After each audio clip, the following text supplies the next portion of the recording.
episode of From Ireland to Palestine. The Global Samud Flotilla was a massive mission comprised of dozens of ships and hundreds of activists on a mission to break the illegal Zionist blockade of Gaza. It was subject to all sorts of attacks, both physical and propaganda, on their way there. Tom McCune was on board that flotilla. He was ultimately one of the activists who was captured and held in appalling conditions in Israeli detention. He's now back in Ireland and he's on the podcast to speak to us today. So welcome, Tom. Thanks for having me.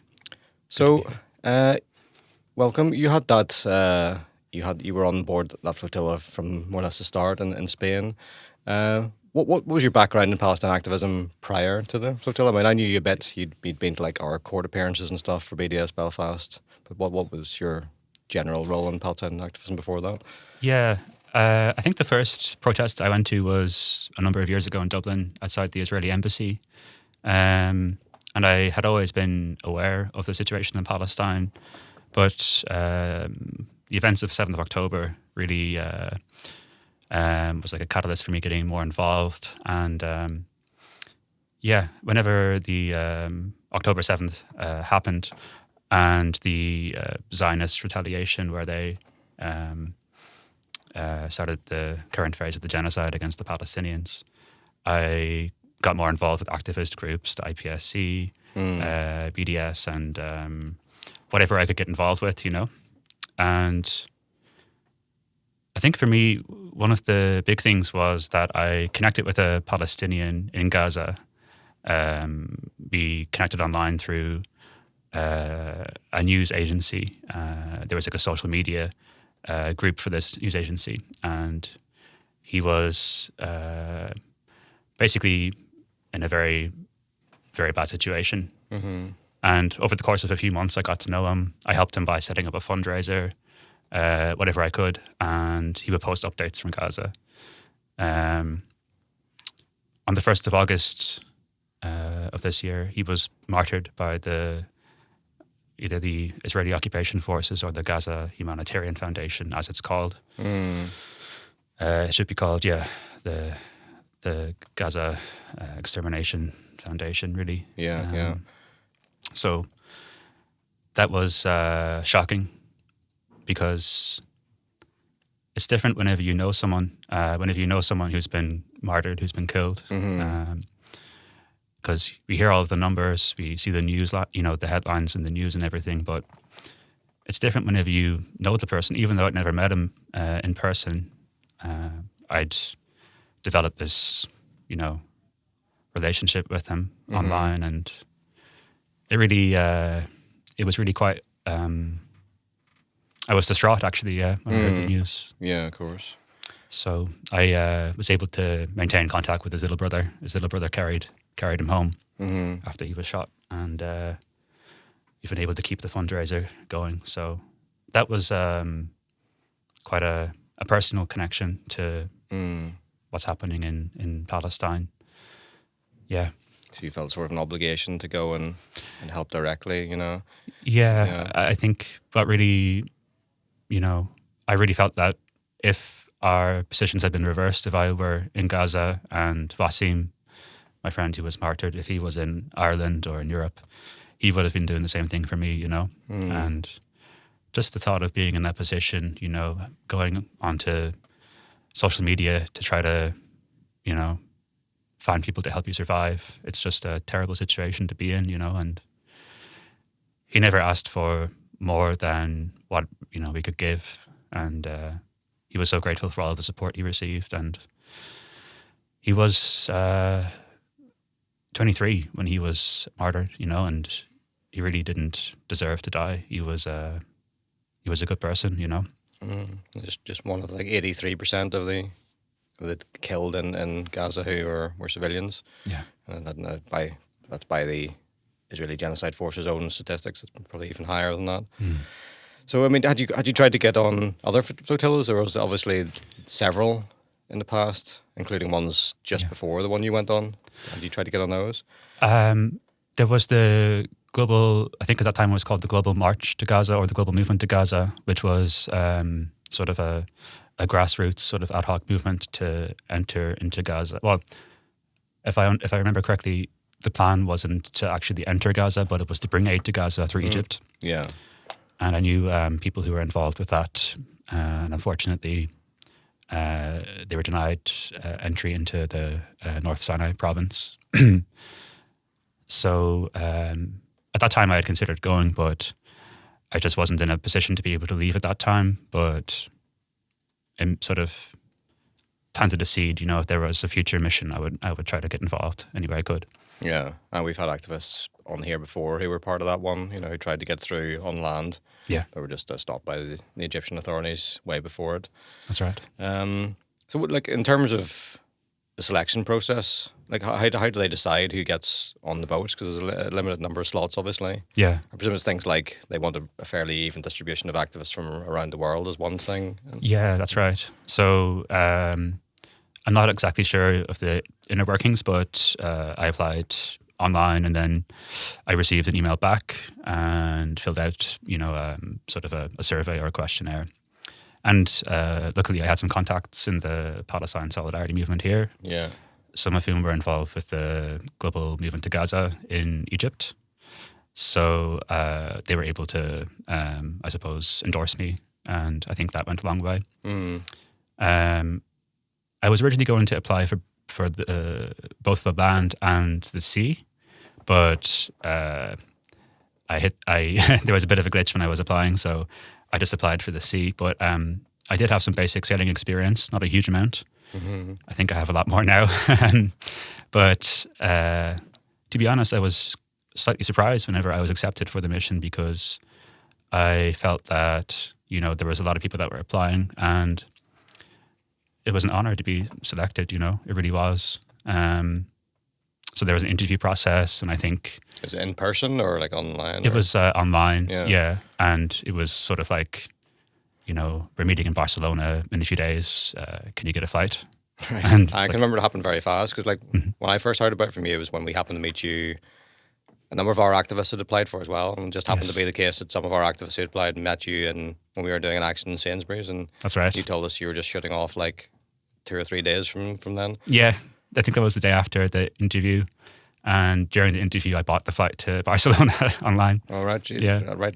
Okay, so it all happened very, very fast. Yeah. Were there many who had sailing experience? Was that did they try and get that for almost everyone, or? Yeah, there were people who had a lot of more sailing experience than me, that's for sure. So like, I had some basic experience with being on boats, you know, my sea legs, because my father was a sailor, and from a young age I would have been on boats and stuff. Oh, okay.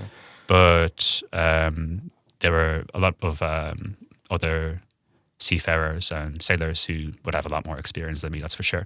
Yeah. But also, just to get back to the thing about the equal distribution of people from different countries, I think that was very important too.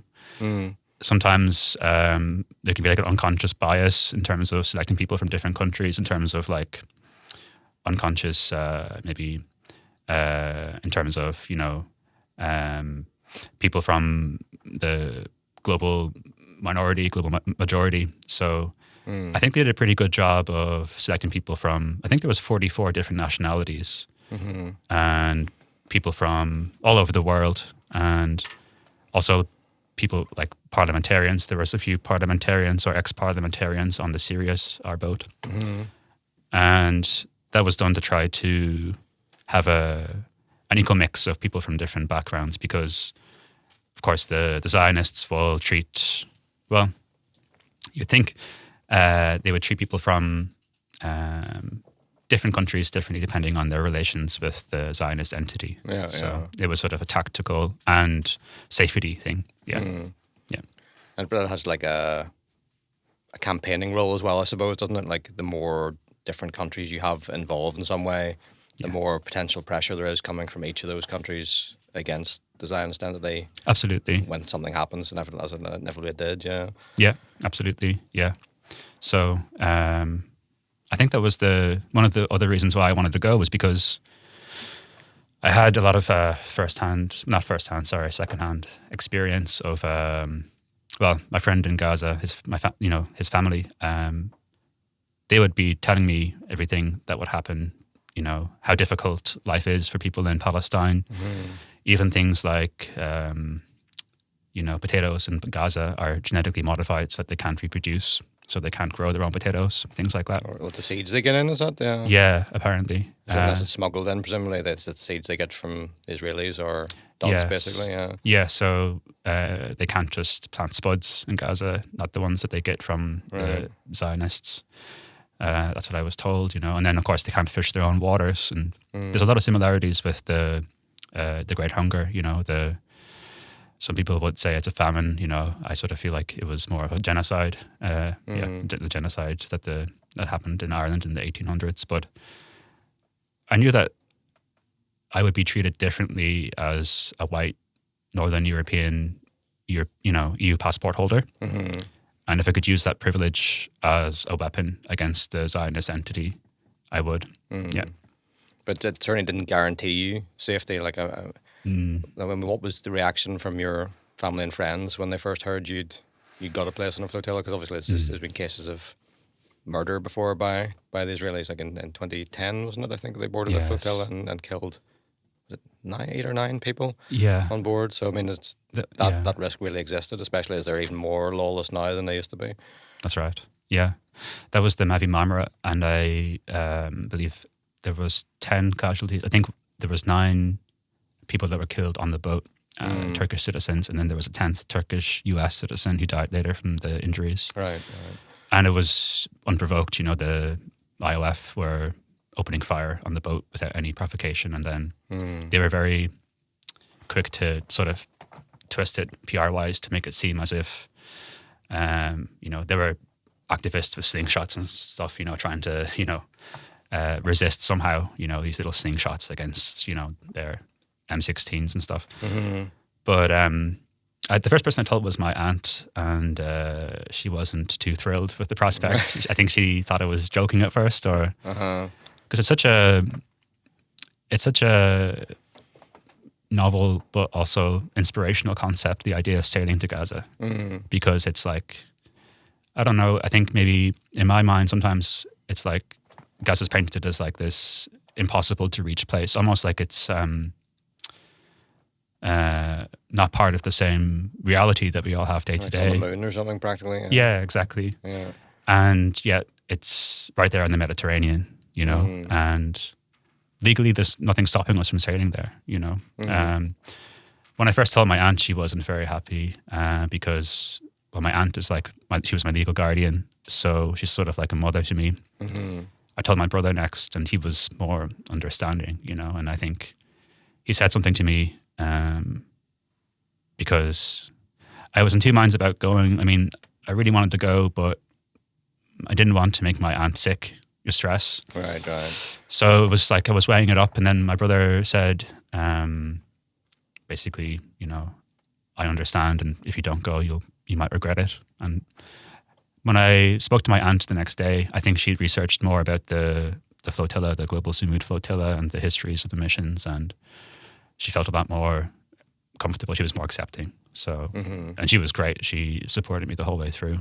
Right. Did she calm down a bit? Did she get her head around it after a while? Yeah, I think it was quite stressful for her, and I think twice about putting her through that again. I'd love to, go back on the next flotilla, but it's I think she was in the Dáil speaking to Simon Harris and stuff like this, and apparently she spoke very eloquently. Brilliant. Because I think she was the only person from the north of Ireland who was in the Dáil that day, speaking about, an Irish person being on hunger strike, and, sort of the parallels. The parallels between, the Palestinian experience and our experience over the years and centuries, yeah. And there is, I don't actually know that much about it, but I've heard activists mention it quite a few times, the parallels between what happened during the hunger here or the genocide here, where the Ottomans tried to bring food here. So it's sort of like repaying that favour now, like 150 odd years later. Yeah, there were a lot of Turks and Kurds that I met on the mission, and there was one Turkish doctor in particular who said his dream was to come to Drogheda. because that's where I think they might have actually been able to deliver aid in Drogheda. I'm not 100% sure of the history, but he really wanted to visit Drogheda. And I think maybe the county flag or maybe the city flag of Drogheda, it has like these twin spires and minarets, and it's like because of the Ottoman Empire sending the aid. Okay. Oh yeah, maybe that's what it is. Yeah. But yeah, the aid. I think the further aid was intercepted. There was also the Choctaw Nation, one of the First Nations in what's now the U.S. They sent, Yeah, but aid over, I think that was intercepted as well. Yeah. So it's an obvious like historical parallels to that. Mm. I mean, your aunt did get over it a bit, seems in the end, but there are real risks. I mean, and were you willing to die for this cause? I mean, there's I made a note here, like that Bertrand Russell quote. I would never die for something I believe in because I might be wrong. That's kind of thought ever go through your head. Is this obviously we all know it's like a massively important cause, but when do you choose to risk your life and so on? That's the questions you were considering. Yeah, I mean, we knew that it was a non-zero chance. There was a chance that could happen, but we knew that it'd be very politically expensive for the Zionist entity to murder or to martyr people. Yeah. But there was a chance of that happening, and it's something that you consider. You consider these risks, and I think it was a risk that I was willing to take, because I felt like the chances of it happening, while it's not zero, it's quite slim, and I feel like it's the right thing to do. Certainly didn't want to die, didn't want to be a martyr, but I really felt like, needed to do something tangible to get involved with some action, because I've been going to a lot of protests and I hadn't been involved as much with direct action, which I think I'd like to get more involved with now. But yeah, it was something that I weighed up, and it was a risk I was willing to take, I suppose. Yeah. I was saying at an event yesterday when I was speaking, like, I think direct action and actions where people take a major risk with their own safety or their own life do have a really inspiring effect. It sort of raises everyone's game a little bit, because everybody sort of asks himself, okay, if that person is willing to take that sort of risk, maybe I can do it a little bit more. Like maybe I can, if they're doing nothing, maybe they'll go, well, if that person's willing to die, maybe I can at least go to a protest or something. Yeah. And it sort of makes everybody consider what a little bit extra they can do, right? Yeah, absolutely. Yeah. I think as well, we had seen some footage of what had happened with the Mavi Marmara, and while that was an unprovoked attack, and the IOF came in guns blazing. Nowadays, with social media and being able to live stream the cameras and such, and the de-escalation tactics, I knew that the risk of that happening was quite slim. But we had some discussions about that on the boat. Some other participants, who were talking about this. There was a Al Jazeera reporter on our boat who was, discussing it with family. Well, they'd be at real risk, wouldn't they? I mean, if anyone was going to get bad treatment or worse, it was going to be them, right? Absolutely. Yeah. Even, I know this might be jumping forward a little bit, but even in the detention facility, Kitsiat, there was like a holding cell we were in while we were being moved to see a judge. And I couldn't read the Arabic, but I could see a date. Somebody was in there for 8 months, and they wrote Al Jazeera. Right. So they do treat journalists like terrorists. Yeah. Well, say terrorist, I mean, with what's happening with Palestine action and the history here in the north of Ireland, terrorist is just a very convenient phrase to strip someone of their humanity, really. Yeah, it's just a label you apply to someone if you want to take away all their basic rights. Yeah. Like you say, as we're saying with Palestine action. Yeah, we'll definitely get on to the bit in the prison, because, I mean, that's obviously really striking how you were treated there. But before that, like, you get accepted into it. Then you've got to go to Catalonia to prepare. So what was that period like? It was probably quite intense, right? Yeah, that was very intense, because we had a lot of ships coming in, and we had to prepare the ships for the voyage, and a lot of the ships needed a lot of work. There's a lot of mechanical problems, wasn't there? Like a lot of. I mean, Yeah. how much of that? I mean, it came later. I suppose we'll get onto that. Was any of that? Do you think sabotage or why? Oh yeah, there were definitely saboteurs and spies. You know, there was definitely. I mean, I couldn't say whom, but there was just too many coincidences where things would go missing, or somebody would be moved from boat to boat, and every time they were moved, the engine would break or something like this. And unfortunately, some of the boats also just weren't very seaworthy. You know. And it was the first time that a mission of this scale had been organized. In the past, it was usually just a single. I think it was always just a single boat.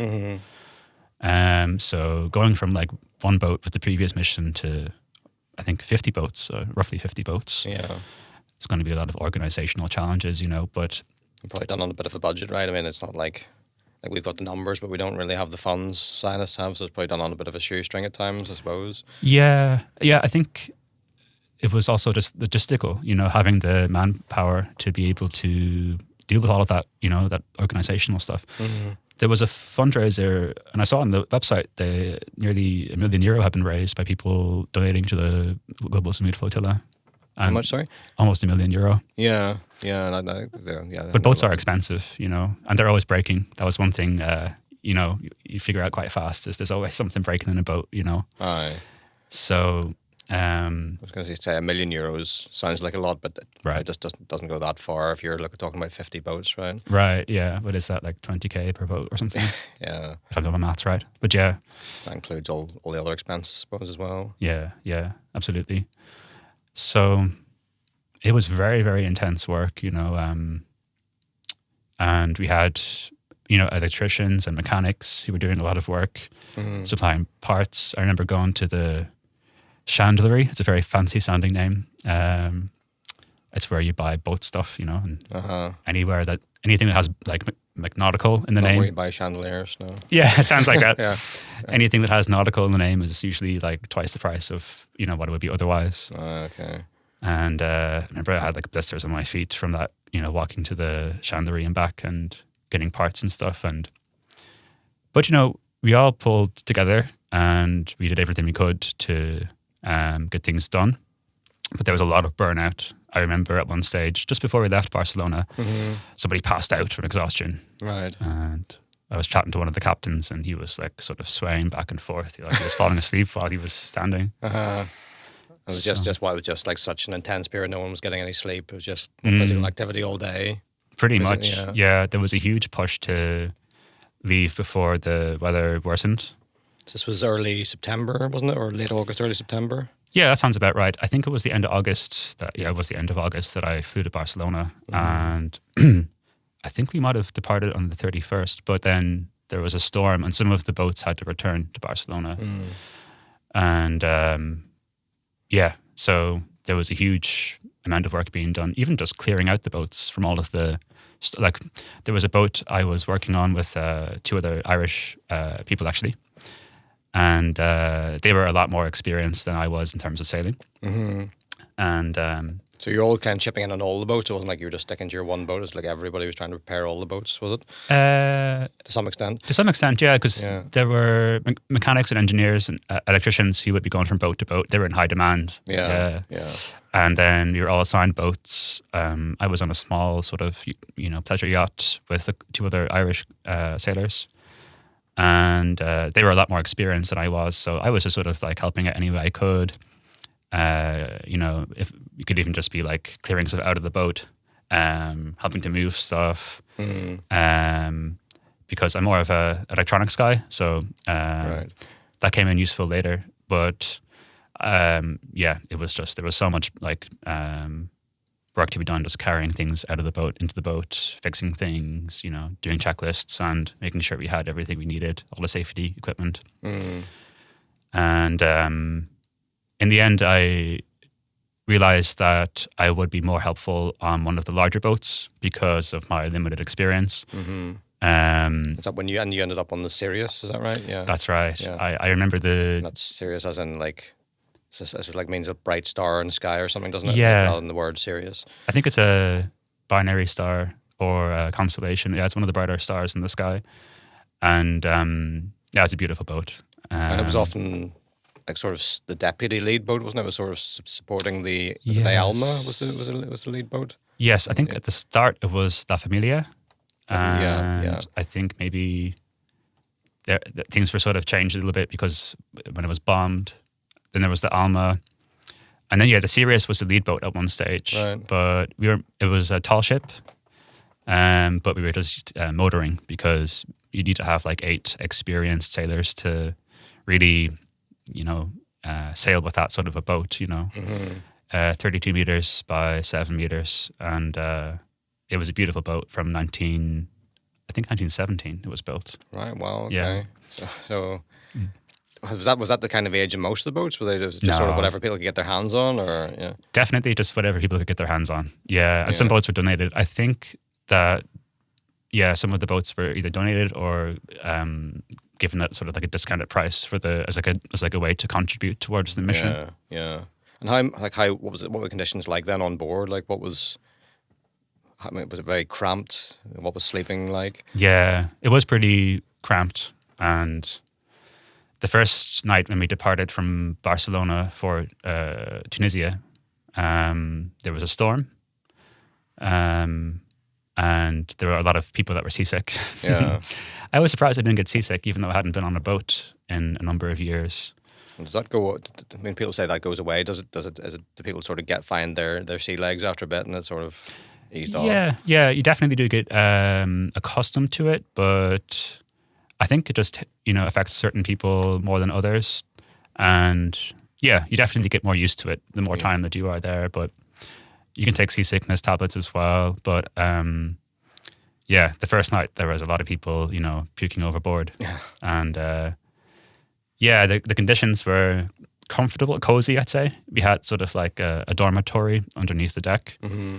And everybody had these mattresses, and we had like a little compartment for the crew, because we'd be doing shifts. I'd be doing 4 a.m. to 8 a.m. and then 4 p.m. to 8 p.m. at the bridge. Mm-hmm. So I'd be sleeping during the day sometimes, and at the start, I actually just, because it was so hot under there, I took my mattress on top of the deck and just put it behind the bridge. Mm-hmm. And it's really, really beautiful once you get out of land into the sea. Just the constellations, there's absolutely no light pollution. Yeah. So you see all of the stars, and then the sunrise is really magical because there's no buildings. It's just the sea and the sky, and the sunrise is incredible. It's something I'll never forget, so. Yeah, it just comes up over the horizon and completely unoccluded, So slowly. It's and amazing, then, beautiful colours. But we had 2 toilets on board, and I don't think we ever had both of them working at the same time. And sometimes, we had no toilets working, and there was a comrade who was constantly trying to fix the toilets, and it was quite the worst literally job in the world. a shit show. Yeah. Yeah. Fucking hell. Yeah. I mean, I think there were a lot of technical problems at the start. They were like you had to stop off in Menorca. That's right. And to let the ones who were still stuck in Spain or Catalonia catch up. Mm. I think I saw an interview with you at the outset where you seemed quite optimistic. You're optimistic about the journey, optimistic of getting to Gaza. Did you genuinely believe that you would, or at least one of the boats would get there? I was hopeful. I thought there was a decent chance that we would get there. So we did training in Barcelona, actually, the non-violence training and the de-escalation training, and we knew that there were. I'd be quite interested to go into that about what the plan was when. Oh yeah. When the realists came. Yeah, actually, we did I'm not sure how much detail I can go into about it, but whatever you're comfortable with. Yeah. I think what I can say is that we had basically watched some footage of the Mavi Marmara, and we discussed how important it is to de-escalate, to be non-confrontational and non-violent. Yeah, yeah. And we sort of did a mock sort of simulation to prepare, and we knew that this was sort of our form of resistance was through non-violent action and not to give them any reason to open fire on us or assault us. And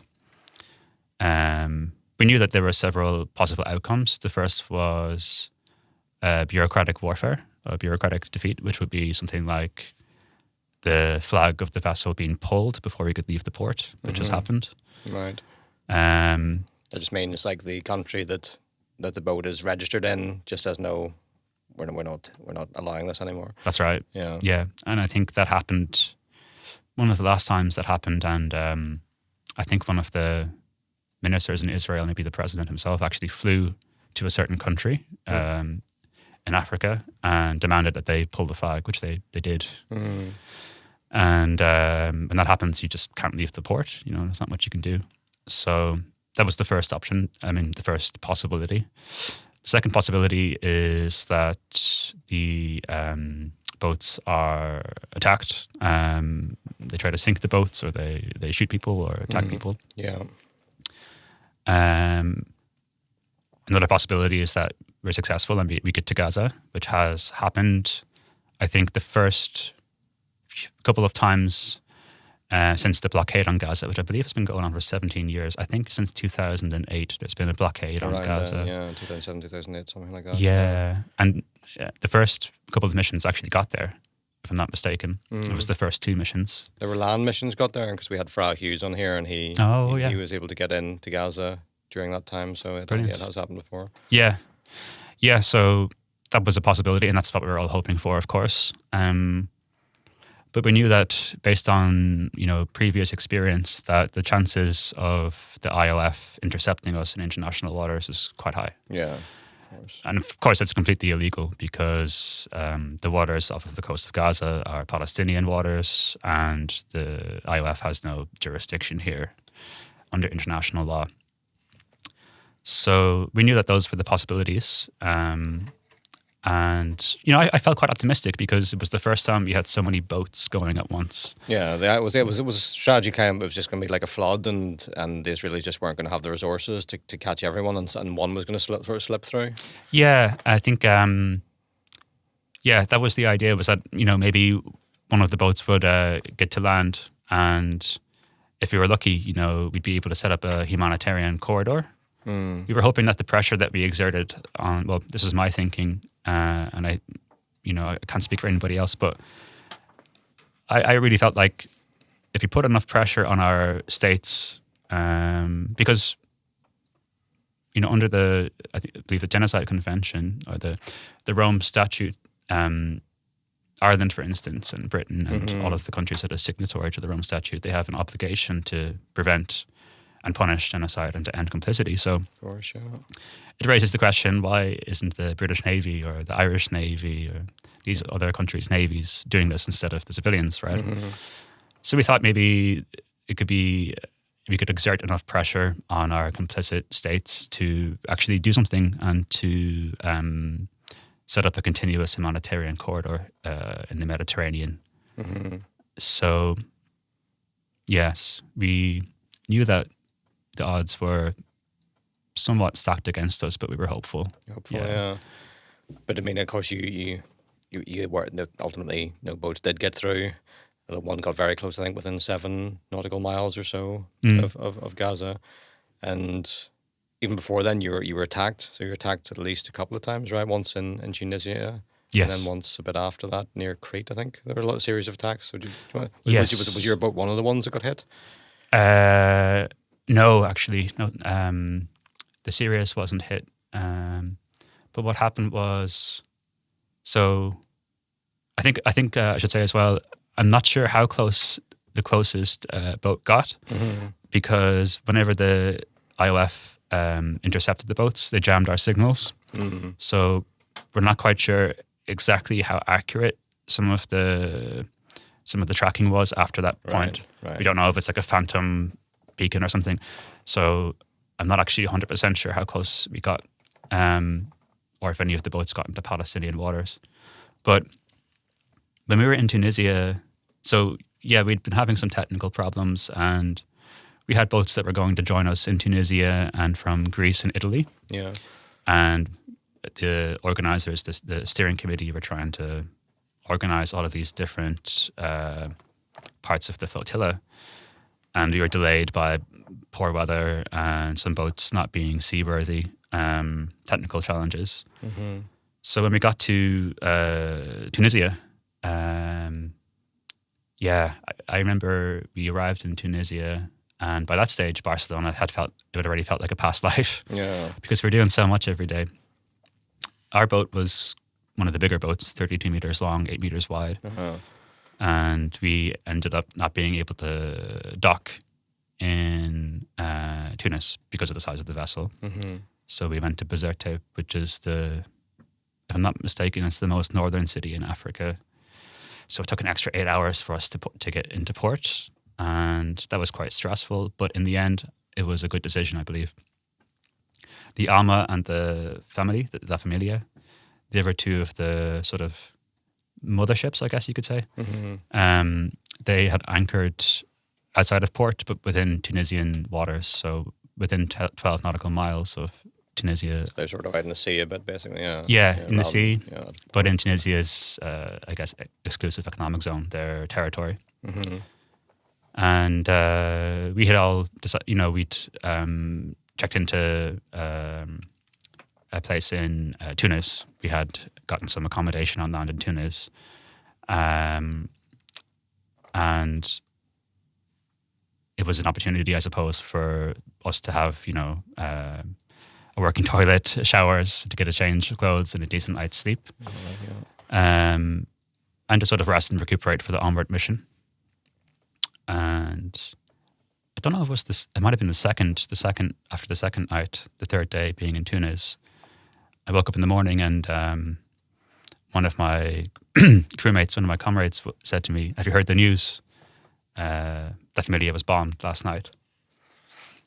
And that was I think that was the scariest part of the mission, actually, was because it was the first time anything like that had happened. And it actually really surprised me, to be honest, that they had violated Tunisia's sovereignty like that. I mean, they had... Of course, they violated Qatari sovereignty, which is exactly even more surprising in some ways because they're such a close ally of the US and to some extent the Israelis. And Iran as well, with the last flotilla. I think it was shortly after the last flotilla, they bombed Iran. So, the first reaction was like fear, to be honest, because it seemed like it was. I wasn't expecting that to happen. I thought if they were going to bomb us, it would be in international waters. But I thought about it and realized, it's nothing compared to what the Palestinians go through on a daily basis. They dropped a incendiary device. It looks sort of like napalm from a drone. And I believe it was Milikowski himself, Netanyahu, who ordered that.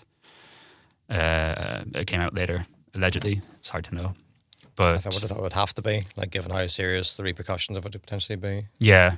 It'd have to come from the top. Yeah. And what do you think the intention of it was? And what do you think the intention of the Israelis' strategy of attacks was generally? Was it just to sort of deter you? Have someone say, okay, look, this is a bit too dangerous now, let's just call it off? You think that was maybe their idea? Or was it actually just wreck the ships, put them beyond use? I mean, what was... It's a good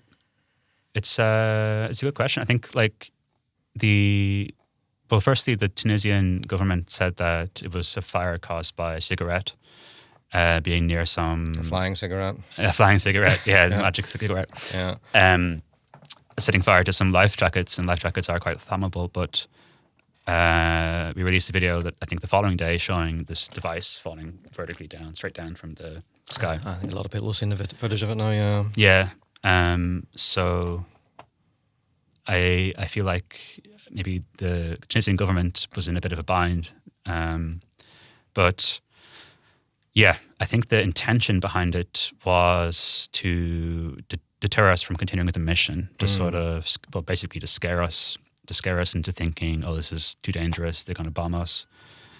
And I think for me, it had the opposite effect. It made me more determined to go. Sort of like, you see it with repressive regimes like the current UK government, the way that they're arresting people for holding up a piece of paper. Or, I think I saw recently mannequins wearing shirts. That's right. Yeah, a mannequin got arrested. For allegedly supporting Palestine action. Yeah. Yeah. So it gets ever more ridiculous, and people are incentivized to make it look as ridiculous as it actually is. So you're right. That just drives people on. Yes, I can't remember. I think there's a term for this, but basically, like the more they try to repress, the more they try, and they only really understand the language of violence. Dropping bombs or attacking.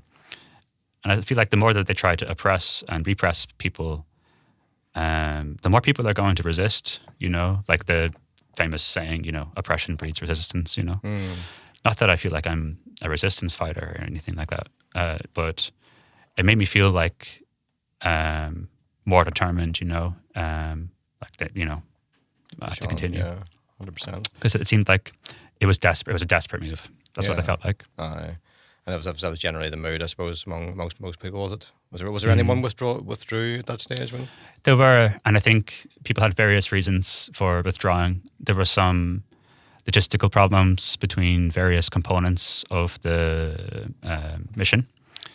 Some of the boats just weren't as well maintained or as seaworthy as others, and also, because of the delays in the mission, some people had to just simply return home because they had to pay rent and they didn't have any income. It was just dragging. It was just sort of dragging on longer than expected. Yeah, they had to get back. Yeah, they didn't want to lose their house. Basically, that was fair enough. Yeah. So people had different reasons for leaving. So, and I think some people maybe realized that there was a good chance that they were, if we were intercepted, which we were, that we would end up in an Israeli detention center, which, really, I think people should have known that from the beginning, but maybe they hadn't quite considered exactly what that would entail, maybe. It's a wee bit surprising, because you think you would have to consider it as sort of an open-ended timeline. You couldn't sort of book onto it and say, well, I'll definitely be home after 4 or 5 weeks or whatever. That's right. It was always going to be, you didn't really know. Yeah. So you get going again after that attack, obviously. Push on a bit. I think you're joined by the Italian Navy and Spanish Navy. When did that happen exactly? I think it was, So we sailed from Tunisia. We departed from Bizerte, and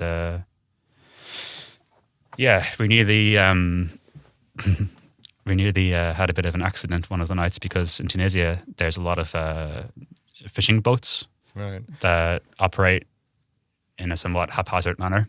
And from the start of the mission, we'd been really, really busy, and we hadn't been getting maybe as much sleep as we should have. And there was a point where I was at the helm at maybe sometime between 4 and 8 in the morning, and we were just leaving Tunisia, and there was a fishing vessel with no lights, wasn't talking to us on the radio. We gave our position and asked them what their intentions were, and they just cut across us with no lights. And we turned to avoid them, and one of our boats was still on the course, and we had to hit the horn, and they were pretty close to hitting our steel vessel boat. That was quite scary. At the time, I think I was quite calm, but then 10 minutes later, the adrenaline hit me, and I just had to go have a cigarette, because it was like a few seconds later, or if we hadn't seen them, their boat probably would have split in half. Someone killed potentially, even. Yeah. It was pretty scary, because it's bad enough you have the Zionists, bombing you, but then, stuff like that happens. It's quite concerning, because, it's that would be a disaster. Yeah, you sort of planned for the Zionist stuff, but maybe not random events like that.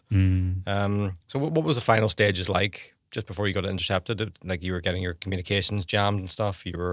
Israeli warships were nearby. What was that period like? So, after that incident, I think a lot of the boats gave us more space, and I think everybody was we got sort of accustomed to, because it is quite difficult sailing in a flotilla, in a formation. You have to make sure that you have enough space around you, and you have to make sure that you know where most of the boats are. There's a computer system where you can see other boats, but not all of the boats had this. So, but even with that, you would still need to do visual checks.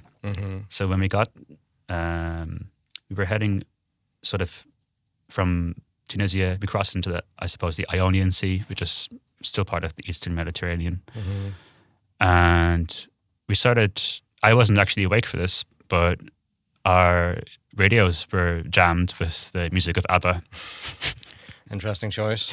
I don't know why. Is that for Greta Thunberg, was it? No, I don't think so. I hope not. At home? I hope not. But no, it was like, it was very strange actually. Yeah. One of my, there was someone who was saying they're used to, another type of jamming, but he said it's actually kind of nice hearing ABBA as a change, something different. Worst things you could be jammed with, yeah. Exactly. Like Netanyahu speeches or something, So yeah. I'd take ABBA. Yeah. But yeah, copyright infringement as well, right? But just hardly the worst crime they've committed. Probably one of the least, But anyway, that was kind of disorienting. So we had to change channels, and we started having a lot of drones. So there's these Frontex drones in the Mediterranean, right, which are basically to hunt people on the move, people who are fleeing from Africa into Europe. And they sort of they tend to have like a sort of a smooth trajectory, like they're sort of on a fixed route, maybe like a certain path, so they move quite predictably. Like a long circular route or something, Sort of like an airplane. And they are kind of like airplanes. Some of them have wings. And then there'd be other drones that were much more erratic. You'd see them sort of like going up and down and left and right and stuff. Like they were being manually controlled, I suppose. Right. Quadcopter type things. Yeah. And anytime they got quite close to our boat, we would hit an alarm.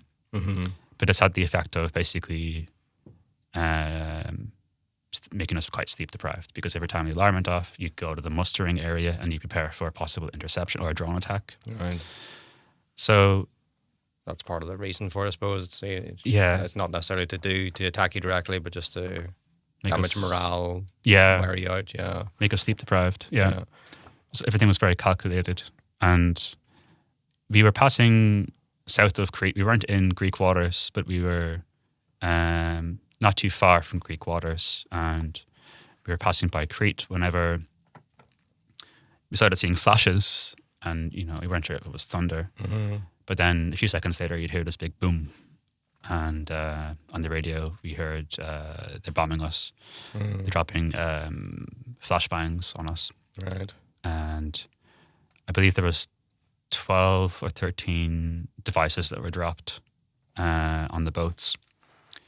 And one of them failed to detonate. One of them, I think, was like some sort of caustic substance or skunk water. I heard someone say, because in the previous mission that actually contaminated water supply, they had ordered water to the boats and it was 50% sulfuric acid. Right. Okay. So they used, caustic substances. Somehow nobody was hurt because they were dropping flashbang grenades or stun grenades on a lot of the vessels. But what happened was a lot of the boats, I think they were trying to disable some of the boats, but some of the boats started to turn off their lights and lower their sails, right? And now you're trying to basically maneuver between these smaller boats with no lights or sails and not crash into them. Yeah. And at that time, I hadn't been getting much sleep because of the constant alarms and just the fact that, we've been doing so much. And we managed to slip past the other boats and continue onwards. Our vessel wasn't bombed, thankfully, but I remember lying down prone at the very front of the bow of the vessel, and this big flash going off. Were you underneath the deck here when you were lying No, down? this was on top of the deck, but at the very front, so the bow where you can see right in front of you, and basically just looking out for other boats, with the radio, because some boats didn't have their lights on, which probably wasn't a great idea. But I suppose when you're having stun grenades or flashbangs dropped on you, I guess it sort of makes sense to try to Protect yourself. yourself, make it harder for them to see you. Although I'm not sure how well that would work because I'm sure they have thermal vision and stuff, night vision. I would have thought so. Yeah. Yeah. That's a hard decision to make. Yeah. I think it wasn't not too long after that and the interceptions started to occur. Was it? Yeah, maybe a few more days after that. I think that was around the time whenever we heard that the Italian Navy was going to dispatch a vessel. Yeah. We decided to enter into Greek waters after that, and we had a lot of support from the Palestine solidarity activists in Crete. They helped us with getting spare parts for the boats and supplies, and we got a camping toilet finally, so we had a backup toilet just in case the plumbing wasn't working. Should have had that from the start, really. Definitely major relief. Yeah, definitely a good item to have on board a boat if you're stuck. So they're very, very helpful, and I think we were a little bit demanding on them, but they were great. They were very kind to us and helped us. But the Greek Coast Guard was with us and following us. But I think Spain also, I believe, said that they were going to send us a vessel. But the thing is, we never asked for this. We never wanted this. It wasn't something that we negotiated or, we say we, the Global Samud Flotilla. It was something that the Italians announced. And of course, the Italian state is quite close to Israel. Yeah, right? It's quite a right-wing government, yeah. Yeah. I mean, the Irish state is quite close to Israel, unfortunately. But what ended up happening is that when we were 150 nautical miles from Gaza, I heard them calling us on the radio. I should say, actually, we were also being followed by Life Support, which was a search and rescue vessel from, I believe, Emergency SOS. They're a great organization that helped to rescue people on the move, people fleeing from Africa into Europe. And what tends to happen is the Greek Coast Guard and the Italians, they don't want to accept people on the move. And I think what happens is they get the Libyan Coast Guard to do the dirty work. So the Libyan Coast Guard opens fire on these vessels, and one of the people on our boat was due to be on one of those search and rescue missions, and the boat was sank by the Libyan Coast Guard. So, yeah, that's just like you say, it's the European Union's way of getting rid of refugees is basically get the Libyans to do the nasty stuff and get the Libyan Coast Guard to do the nasty stuff. Yeah, exactly. On behalf of them to keep their, wash their hands of it. Very despicable. And there's definitely like an overlap or an intersection because like the same drones that were being used to attack us were being, the drones are being used to hunt people on the move. But when we got 150 nautical miles from Gaza, the Italian Navy called us on the radio and asked us to basically disembark onto their naval ship and for the aid to be delivered to Ashdod. So, I mean, their intention never was to offer us support or to help us get to Gaza. So it's like a way of sabotaging it, basically, in a sense. Yeah. It was sort of a two in one, I suppose, a PR move that maybe initially was sort of like, oh, wow, they're doing something. They're fulfilling their commitments under the Rome Statute. Yeah. But in the end, they were there to basically, they were complicit in the genocide, because like giving aid to Ashdod is sort of like, somebody said it's like leaving a vampire in charge of a blood bank, or... Yeah, I mean, Israelis have control of the aid anyway. I mean, they could get that in anytime they wanted already. Exactly. So it's a kind of redundant gesture. Yeah. The whole point of the flotilla is to get it directly to Gaza. Exactly. Yeah. And like, I'm not sure exactly how much aid we had in total. I know that we had recorded it, but it was never going to be enough to change the tide of events, just the aid that we had on that mission alone. Yeah. However, if we were able to break the siege and set up a continuous corridor, maybe between, for instance, Cyprus or Crete or something, if we were able to get aid flowing through a continuous humanitarian corridor, it might change things, Yeah. So, yeah, that was the aim, was to break the siege. But the Italian Navy didn't help us. In fact, they did the opposite, really. And it wasn't long after that we had first contact with the IOF. The Spanish Navy never reached us. Yeah. Right. We didn't wait for them either, because there was discussion around this, like not everybody was happy that we had these imperialist armies, following us, right? Yeah, it's supposed to be like a people's movement and something. Yeah. Exactly, yeah. And, these, the Italians, the Spanish, have done a lot of pretty bad things in Africa and, Latin America and stuff, course, like their yeah. imperialist forces, and, yeah. So, I mean, you eventually do get boarded by the Israelis. Did you have any forewarning of that? And what happened when they actually turned up? What was that? That must have been pretty scary. Yeah, it was strange because we thought we were being intercepted one night, and it was crazy because I was at the helm at that time and we had the alarms ringing because of drones. And by that stage, we were just completely desensitized to it. Like I remember sleeping behind the bridge on a mattress, looking at the stars, listening to some calming music to try to sleep and thinking, I hope a drone doesn't drop something on me. I ended up moving my mattress downstairs after a while. I realized it was kind of risky. But I was at the helm, and this is a big boat, and all of a sudden I just see this sort of shadowy object coming towards me, and it's an Israeli warship. But because I'd been so sleep deprived, the previous incident where we were bombed outside of Greek waters, I was so sleep deprived that I would see lights and my brain would try to like construct a boat around it. I was like hallucinating. So after that, I made sure to prioritize sleep. So I knew that I was seeing something that was really there. It was an Israeli warship with no lights on. And I just remember saying, holy shit, turning full starboard and hitting the horn. And there was a submarine as well. A submarine that it surfaced, turned its lights on to show us it was there, and then went away. Yeah. So we thought we were being intercepted or abducted at that point. But what happened was they circled around us and jammed our signals. All of our computers turned off, our internet turned off. And the strangest thing that I saw, and this was probably the spookiest thing that happened, and also, I don't know how else to describe it, was not only did they knock off all of our electronics, navigation, and internet equipment.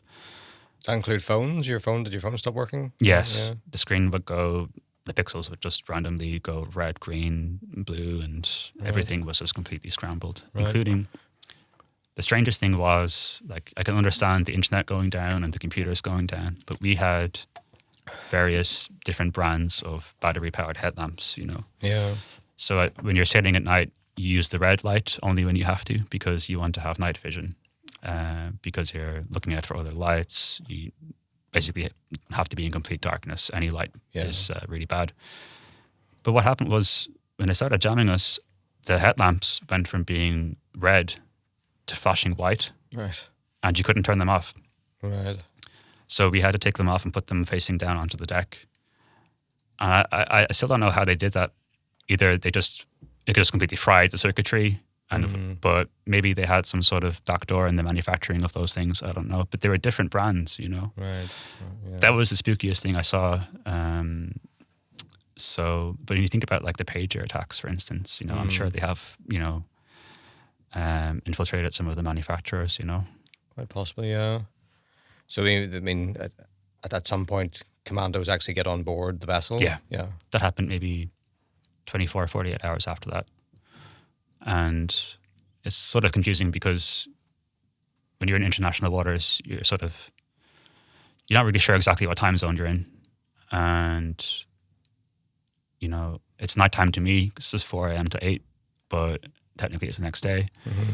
So I think it was 24 to 48 hours after that, around the 3rd of October, I think, if I'm not mistaken. I'm not sure exactly how far we were from Gaza, but it could have been 50 or 60 nautical miles. And there would have been maybe 40 to 50 nautical miles from Palestinian waters, if I'm not mistaken. Yeah. I'd have to try to find the tracking information. So we had received word on the radio that other boats were being boarded. But actually, before that happened, that's right, we got to a certain point and what looked like the entire Israeli Navy was ahead. of us, maybe just on the horizon. We saw maybe 10 lights on our right and 10 on our left. And somewhere you would see green and red coming towards you. Some of them presumably were like warships. And I think their intention was for us to board the warship and for them to sail the boats back. But it was actually a female IOF officer or lady, a female IOF agent called us on the radio. I remember over the emergency channel, channel 16, and said, yeah, you're violating a legal naval blockade of an active war zone and to bring the aid to Ashdod port. And one of the steering committee members, I think it was Tiago, basically replied saying, we're not going to hand over our aid to this racist, white supremacist, genocidal regime. And we're continuing onwards. However, if you decide to illegally intercept us and abduct us, we will be non-violent. So we continued onwards, and then we started hearing over the radio that they were intercepting the boats. They were using water cannons. Our boat, the Sirius, is quite big, and what were the water cannons used for? Was that just like to push back people who were in a position they didn't want them to be in, or something? What was that used for? I think it was to try to just destabilize the boats, right? Okay. To make them harder to navigate, and also, there was also that element of basically drenching people in water, and but I think it was more to destabilize the boats, so they're harder to navigate away from the IOF. Right, so people would just stop sailing and pause, and then it's more easy to board them or whatever, I suppose. Yeah. No, they didn't use that on our boat, but we were one of the larger and slower boats because we were motoring without sails, and we'd be lucky to be doing about 5 knots. I think the fastest we ever did was 7 knots above ground. So, we heard them before we saw them, and again, they were jamming our signals, and the Al Jazeera reporter on our boat was going live to, the main channel, Al Jazeera in Qatar. And then everything went down. And there was a brief moment for a few minutes where the internet came back on, and she went live again. And then I saw the pixels on the phone, green, red, green, and blue pixels, and then everything died. We had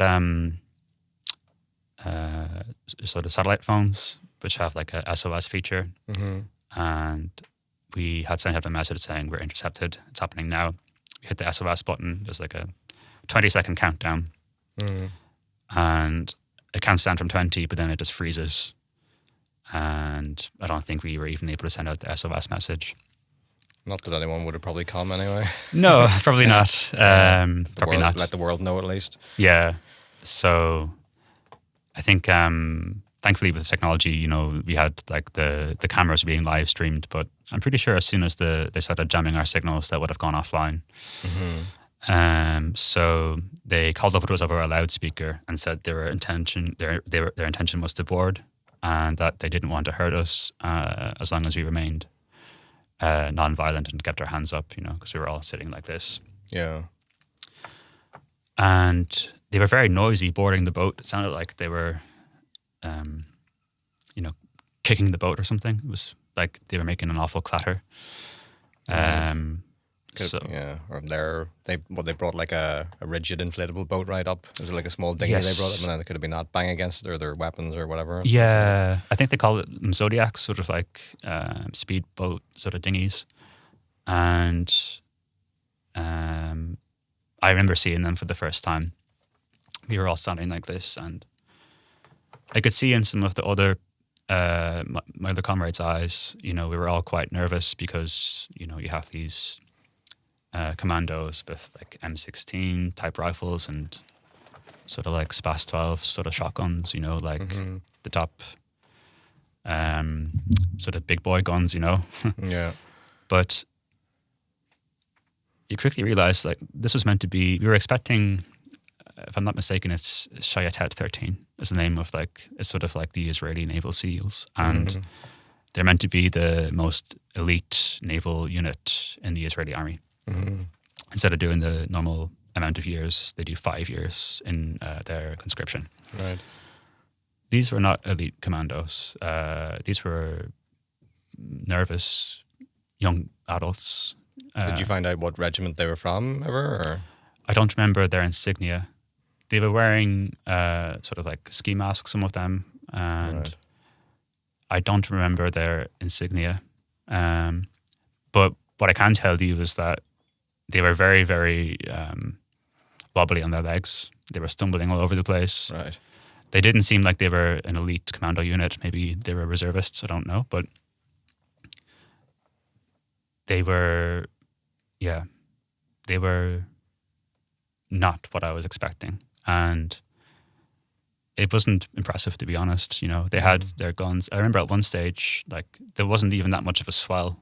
You know, the sea was quite calm, but they were stumbling over and bumping into us. And, you know, I was sitting sort of at the edge of a bench. And one of the commandos was sort of walking by me and sort of bumped into me with like their trigger finger hitting my shoulder and stuff. And I was just trying to remain as like still as possible. And it's like, you know, I didn't expect them to be so sort of wobbly. And then like there was things like their face mask sort of obscured their vision, and they were tripping and stuff. Actually, I remember they tripped. Yeah, So they barely knew what they were doing. Yeah, I mean that's kind of the stereotype of Israeli soldiers, right? That they don't really know what they're doing. Yeah. And there's a lot of footage that's been seen from helmet cams in Gaza. Kind of looks like that. So it's like you can see them sort of shaking. Yeah. From their helmet cam. I'm not saying I wouldn't probably shake if I was in the middle of a war zone, but it's kind of striking when you see it that they. Yeah. The idea is that they prefer to just bomb everyone from above rather than actually fight. Exactly. Directly. They prefer to use drones, and then whenever you see them, you know, in photos, usually it's after they've already obliterated the place with bombs that the US has provided them. I don't think they'd stand any chance against the resistance if they weren't being propped up by the US, you know? Yeah. Because, you know, you're talking about an occupier versus people that are fighting for their very existence, you know? So that was, you know, one thing, you'd see it in their eyes. It's hard to say, like, they were hateful. Any Palestinian flags they took down right away. And they put up an Israeli flag that they had handmade. And not only was there hate in their eyes, but I think there was fear in their eyes too, because here was, you know, a collective of many different nationalities all sailing to Gaza to bring aid, and I felt like they knew that they were on the wrong side of history, you know. But yeah, they intercepted us and they brought us to the back of the boat, the stern, and sat us down and counted us. And it was strange because one of our comrades was like sort of covering their head like this, like they'd been struck in the head. Yeah. And I wasn't sure if it was a commando had like you know, maybe like hit them with the butt of their rifle, or maybe they got hit in the head by the boom, because we had the boom tied up and static, but maybe it was the noises that I was hearing whenever they boarded. The boom was like loose, and it was oscillating from side to side really fast. And there was an IOF commando like desperately trying to like hold it and try to, you know, stop it from shaking from side to side, and then tied it. And I wonder if the boom maybe hit our comrade on the head, or I'm not quite sure exactly what happened, but they had us sitting on the deck of that boat pretty much all night. And some people on other boats had been drenched with water cannon, you know, and they were freezing. The risk of hypothermia, Yeah.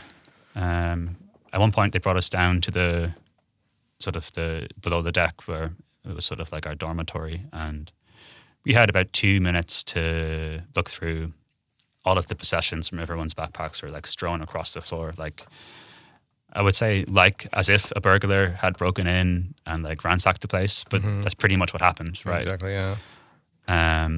So I actually still have the same bag there. I wrote my name and my passport number on the inside, and I didn't get everything back, but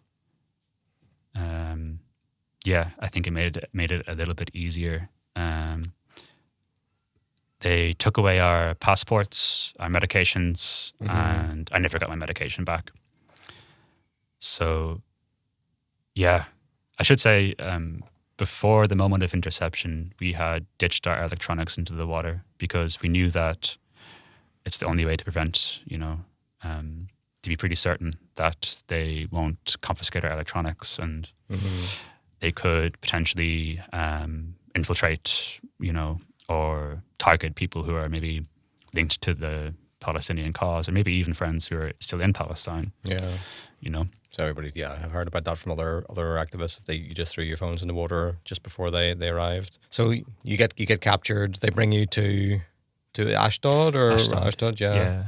And then you're taken to prison straight away, or why is it? It was quite a slow process. So they sailed us to Ashdod, and there was a lot of waiting around on the deck, and it took quite a while to actually get docked. One of the boats, they couldn't figure out how to take down the Palestinian flags, so there was a boat sailing in with the Palestinian flag proudly, waving in the breeze, which is beautiful. We finally dock, and there's a lot of waiting around. Whenever they're transporting you, there's always an hour where they're just leaving you there just to wait. Yeah. A lot of waiting. Yeah. So we got eventually we're taken up onto the land. There's a hand, welcoming you up onto the, sort of helping you to get up onto the dock. And then the next thing was somebody took my hand, put me in a sort of an arm lock, pushed my head down and walked me into a different area and made sure to push me into other IOF who were walking the same way, walking towards us. And he was saying things like, are you Christian or Muslim? Are you a he or a she? These sorts of things. Not to me specifically, but I heard them saying it to other people. And they put us into a Guantanamo Bay sort of stress position on the concrete, cross-legged, head down. And if you were too comfortable or if you moved, they'd make you kneel. And that was whenever we saw Ben Gavir, actually. Yeah. Right. Yeah. So he did actually turn up. And he looks like he is a kind of ridiculous figure, Ben Gavir. He's you look at fascists from the past, like Mussolini, and the one thing that strikes you about them is how ridiculous they look, sort of swaggering around in this kind of really boorish demeanour about them. Yeah. I think Ben Gavir exudes that more than just about anyone. Yeah. So I presume that's what he's actually like in person. Yeah. He's not a particularly tall individual. He's just sort of quite average looking, but he has a very strange sort of character. Yeah. And there was a journalist actually sitting in front of me from Dropsite News. He was like, "Oh, is that who I think it is?" The first thing I thought when I saw him was, "Oh, we're having some sort of an impact then, if he's here." He had his cronies, with their gimbals, recording and saying he was giving us the lecture about being Hamas terrorists and all this sort of stuff. And one of the women started shouting, "Free, free Palestine," and we all join in. And I don't think they'd ever experienced that happening before because they're so used to being able to just shoot, torture, beat, rape, whatever they want to do to the Palestinians. Palestinians, when they're captured, are going to be terrified. They're not going to do anything in response because they can't. They can't. Yeah, they can't. They don't have the choice.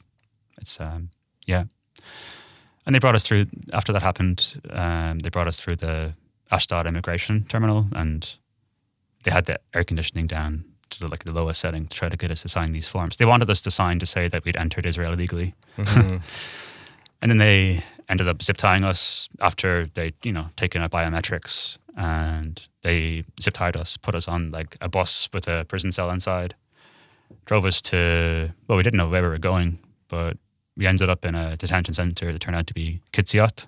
I think it's the largest detention center in occupied Palestine. They had all of the men in a cage, basically, crammed into this cage. And then after a while, they brought us to our cell block. And I was put in a cell with 10 other people. So there were 11 of us, but only 10 mattresses. And that was but there was all of these little sort of psychological torture methods they would use, like 1,000 little cuts, just to try to break you down a little bit. Like the fact that the seats on the transport bus are designed in such a way that it's impossible to sit with it, really, really hurting your knees. Right. And things like that.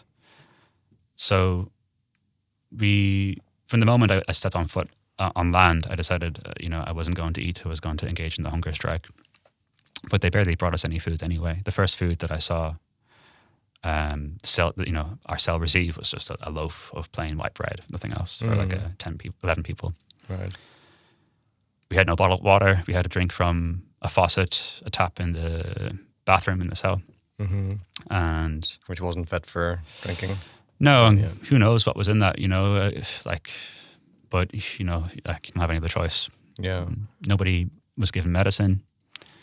And there were diabetics in that cell block who weren't given insulin for more than 4 days. Right. So extremely, extremely dangerous. I suppose their idea was to make things as unpleasant as possible for people as a deterrent, I suppose, to anyone doing it again in the future. Maybe not to kill anyone or I don't think they could have got away with harming anyone directly and it being linked to them, but it was just to do as much subtle damage to people as possible, I suppose. Yeah, absolutely. And we could hear the jets taking off to go to Gaza, the F-35s. Right. And we knew that what we were facing wasn't anything nearly as bad as what happens to the Palestinian prisoners, right? And the children who are in that detention facility, for lack of a better word. So, and we knew that we were most likely going to be released within a matter of days. They threatened us that if we didn't sign these papers, we would be held for up to 30 days and such. But in the end, we were all released regardless of what we had signed. They said I had signed an early release form, even though I didn't. And their whole legal system is just a joke, really. But we were getting quite concerned about the fact that there were these diabetics who weren't getting insulin for days. We thought they might die. Yeah, of course. And I heard Kieran Andreo speak about this. He was on the flotilla, about how there was initial fear and people were being very compliant, apart from maybe like the bit you talked about where there was the chanting. Mm-hmm. There was a lot of fear. But he said then there was a shift. Yes. And there started to be a lot of defiance and people were just telling them really to fuck off and calling them Nazis and stuff. That's right. Yeah. I think he might have been in the same cell block as me, actually, because there was a guy there who happened to be Jewish. He was from New Jersey in the US, and I overheard him talking to the IOF about the prison guards, the screws, about being Jewish. Yeah. And he really, really was irate. He was screaming at them, calling them Nazis. And, I think that there was a diabetic in his cell who was in a really bad way. And he was just trying to do whatever he could to get him medicine, And there were windows and doors broken. They couldn't lock the doors of one of the cells. And they came and fixed the door of the cell, the window, but didn't bring any insulin. There was also, I found out later about some of the women comrades were treated really, really poorly. Like, not just poorly, but they were tortured very intensely compared to what I went through. Yeah. I've seen some with badly bruised and stuff from being beaten. Yeah. They had all of. The whole time I was there, I didn't get an opportunity to shower. I didn't eat, although that was a decision. But the food wasn't particularly. It was basically the bare minimum to say that they'd fed us. Yeah. Our consulate wasn't allowed to bring us water. He had to give us some water from his own flask. There was a moment where one of my cellmates was with the judge and said, you haven't been giving us bottled water. The judge said, you know that you're in the middle of the Negev desert here, right? And he says, yeah, but you have water, he has water, they have water. And it was that's amazing the way the judge would try and justify it to himself, as if there's no water available. And the fact that we didn't have any legal representation in front of the judge, which is a right under Israeli law, I believe, and did you have much consular assistance from was the Irish government helping you much? What I can say is that the people on the ground that I interacted with seemed to be good people. I think, it's a difficult one because the Irish government is so complicit. What I can say is that the people that I met, the consul that I. The person working for the Department of Foreign Affairs in occupied Palestine, he was helpful. He was trying to be helpful, but he couldn't really do much for us apart from relay information. When we got to Athens, that was how we were sent or released. I think most of the EU passport holders were put on a plane to Athens. That was, I think there was a lot of diplomatic backroom stuff going on there where they decided to use the Greek, they booked the chartered flight, it was Aegean Air. The boarding pass was just a white piece of paper. Never seen anything like it. It was very strange. It was like, here's your boarding pass. It's just a blank piece of paper. And I suppose because the Greek state is so, complicit, that the rest of the EU nations said, okay, we'll use them as a way. As a vehicle, yeah. So you eventually get home. I think you were one of the first Irish activists to get out, as far as I know. I think that's right, because they had booked us onto different flights, and I think I was one of the first to walk into the arrivals in Athens. And what's it been like, just briefly, I think, because I think we're coming up to the end of our time here, but what's it been like since? Do you have any sort of, I don't know if trauma would be too strong a word, but do you have any sort of ongoing negative feelings from what went on, or how do you feel about the whole thing now it's done? One thing that I feel uncomfortable with is how I associate Hebrew or Yiddish with my experience. Yeah, I felt while it was happening that, I don't want to have that association, but from what I went through, and what I saw in those people's eyes, just the hate, and also equal parts fear as well. They were afraid of us. They didn't know what to do with us. In terms of like the trauma, I think I lost a fair bit of weight, but I wouldn't say that I'm traumatized. What I would say is that despite all of the problems that we faced, the internal challenges and the organizational challenges, I felt a lot more connected to humanity, to people while I was on the boat. It was like we had our own little society. Yeah, we had a mission. We had a very strong purpose. And when I got back to Ireland, it sort of felt like a dream. It was like I'm back into normal capitalistic society. Yeah. And it was it was strange adjusting to that. But what I will say is that I'm determined to do whatever I can to help out the next mission and to continue whatever I can do to try to, stand in solidarity with the Palestinian people. 100%.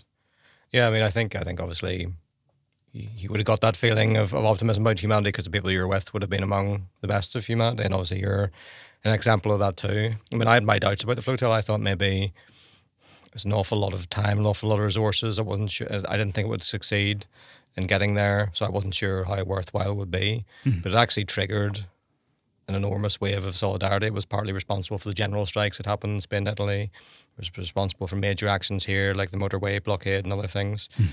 So it actually really, it was like a focal point for activism generally. So I think not only was it a very brave thing to do, it actually had a really important role in raising further awareness of Gaza and triggering more forms of activism. So well done for doing it, and thanks for talking to us. Thanks, it's an honor. Thanks for having me. No problem. Cheers.